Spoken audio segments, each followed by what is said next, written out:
Olá, graça eterna, paz eterna. Elias Santos com mais uma ministração do Evangelho da Graça Eterna, Evangelho do Descanso, Evangelho da Paz, Evangelho do Tetelestai, está consumado. Tudo já está consumado. Nós vivemos, nós pregamos a escatologia consumada. Tudo foi consumado. Antes da cruz, depois da cruz. Antes da cruz, condenação. Antes da cruz, pecado. Antes da cruz, condenação. Depois da cruz, tetelestai. Pecado ficou cravado na cruz, a maldição, a condenação. Hoje estamos perdoados, estamos salvos uma vez, salvos para sempre. Vamos orar, vamos falar com Deus. Maravilhoso, conselheiro, Deus forte e Pai da eternidade. Te agradecemos por este conhecimento.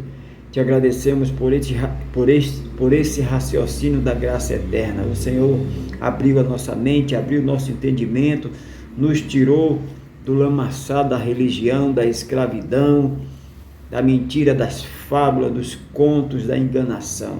Iluminou a nossa mente, como aconteceu com o apóstolo Paulo. Pai, somos gratos por isso. Usa minhas pregas vocais, como o Senhor sempre tem feito. Usa minha vida para a tua honra, para a tua glória, para o teu louvor. Que eu diminua, que o Senhor cresça. Que eu desapareça, que o Senhor apareça. É isso que eu te peço, é isso que eu já te agradeço. Amém, igreja santa, igreja sem ruga, povo santo, igreja casada com o Cristo ressuscitado, igreja perfeita, igreja de Cristo. O nosso tema é Ele nos perdoou. Ele nos perdoou. O Cristo ressuscitado, Jesus Cristo, o nosso Deus, Ele não nos perdoou, né, irmãos? Perdoou a igreja primitiva, porque nós já nascemos depois da cruz, nós já nascemos com tudo consumado, com tudo feito, né? O costume de dizer, né? Costume dizer, Ele nos perdoou. Nós já viemos com tudo pronto, irmão. Já viemos perdoados, já viemos salvos, já viemos, né? Olha o que é que diz aqui, olha, Colossenses, epístola do apóstolo Paulo aos Colossenses, capítulo 2, versículo 13, diz assim, olha aí, Colossenses, capítulo 2, versículo 13. E quando vos estáveis mortos nos pecados e na circuncisão da vossa carne, vos vivificou juntamente com ele, perdoando-vos todas as ofensas. Então, perdoando todas as ofensas. Ele não nos vivificou. Mas não, irmão Elias Santos, que heresia é essa? Ele não vivificou a igreja? Nós já vínhamos com tudo pronto, irmão. Vivificou aqueles que estavam mortos nos delitos e pecados. Lá na cruz foi consumado, nós já viemos com a obra preparada, com a obra pronta. Olha o 14. Havendo riscado a cédula que era contrária, que era contra nós, nas suas ordenanças, a qual de alguma maneira nos era contrária, e tirou do meio de nós, cravando lá na cruz. Tirando do meio da sua igreja e cravando lá na cruz. Então, tudo foi feito, teólogo aí falando, pecador, nova criatura, ou é pecador, ou é nova criatura, eles misturam tudo, irmão. Você não passa a ser uma nova criatura depois que você entra numa igreja, entre aspas, né? E a igreja é o povo reunido. Você não passa a ser nova criatura a partir do momento que você for ao catecismo, você vai comer a ceia deles aí, o batismo. Não.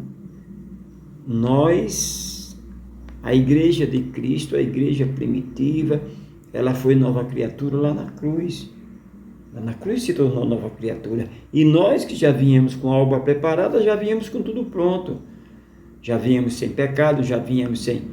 Aí faz uma confusão na mente do religioso, porque ele diz, por que a morte, por que a isso, aquilo, aí a lista é grande.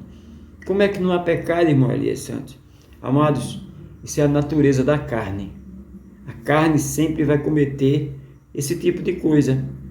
Não o Filho de Deus, né? A boa semente não comete isso. Ele pode até cair, mas ele não tem prazer no erro. Mas aqueles que vieram para isso sempre vai fazer isso aí. Desde quando o mundo é mundo que acontece isso. Morte, isso sempre vai acontecer. Agora só que isso aí não tem condenação. Isso aí não traz condenação para a igreja de Cristo. Romanos 8:1, portanto agora já nenhuma condenação. Vamos supor, dar um exemplo chule, um exemplo bem simplório.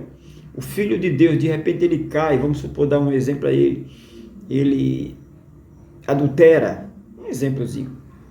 Isso aí vai afastar ele de Cristo? Não, ele vai sofrer as consequências, tudo, porque nem a morte, nem a vida, nem anjo, nem principado, nada pode separar um filho do Pai, nada pode nos separar de Cristo, irmão. Então ele vai sofrer na carne, ele pode perder o casamento, mas não vai tirar a salvação dele, não vai afastar ele do Pai. Até ele está, e salvo uma vez, salvo para sempre. É importante entender isso, porque se qualquer delito afastasse o filho do Pai, afastasse o cristão de Deus, então a morte de Jesus Cristo na cruz não teria servido de nada, teria sido uma obra passageira, paliativa, como era antigamente, como era o sacrifício. Com uma oblação ele aperfeiçoou para sempre. Então mesmo que o filho caia, mas ele não vai permanecer caído, prostrado, ele vai se levantar porque ele é filho, ele é boa semente, ele é luz, ele não é treva. O que vai ficar prostrado é aquele que é treva, é aquele que não é filho de Deus, né? Então está muito claro, está muito explicado na Bíblia, não tem como misturar as coisas, né? Ele perdoou a sua igreja, todas as transgressões, ele perdoou as transgressões. Todas as transgressões, todas as ofensas ficaram cravadas lá na cruz. Então a igreja de Cristo está perfeita, a igreja de Cristo está 100% perfeita, porque a única obração foi de um próprio Deus, não foi do homem, não foi o sacrifício transitório, o sacrifício da lei com o animal, tinha que estar se fazendo, tinha que estar sempre renovando. O sacerdote fazia primeiramente por ele e depois fazia pelo pecado do povo. Quando Jesus, o próprio Deus, vem à terra, assume um corpo e se entrega lá na cruz, uma única obração, ele limpou, ele aperfeiçoou, santificou a igreja para sempre. A igreja ficou perfeita. Olha aí o que é que diz aqui, olha. Ainda em Colossenses ele aperfeiçoou, irmãos. Olha aí, porque nele habita corporalmente toda a plenitude da divindade. E 10, estás perfeito nele, que é o cabeça. A igreja de Cristo está perfeita em Cristo, que é o cabeça de todo principado e potestade, todo domínio, todo poder pertence a ele. A igreja de Cristo está perfeita, a igreja de Cristo não precisa de mais nada. Amém, amados? Então ele perdoou, se sinta perdoado. Isso é o evangelho da graça eterna, o evangelho das boas novas. Perdoado, santificado, salvo uma vez, salvo para sempre, a obra completa. Amém? Vamos orar. Maravilhoso conselheiro, Deus forte, Pai da eternidade, te agradecemos por este evangelho, te agradecemos porque cada dia crescemos na graça e no conhecimento. Pai querido, continua abrindo a mente da tua igreja, eleita, predestinada do teu povo, continua sempre nos dando esse descanso, porque estar em ti é ter paz contigo, é descansar em ti. Pai querido, Pai santo, é isso que eu te peço, é isso que eu já te agradeço. E a igreja de Cristo diz amém.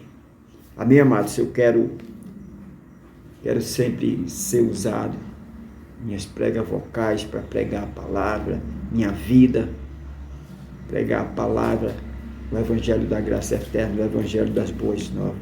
Quero declarar como o apóstolo Paulo: combati o bom combate, acabei a carreira, guardei a fé. Amém? Amados, nunca se esqueça, o Cristo ressuscitado, que é Deus, te ama, e eu também. Graça eterna, paz eterna.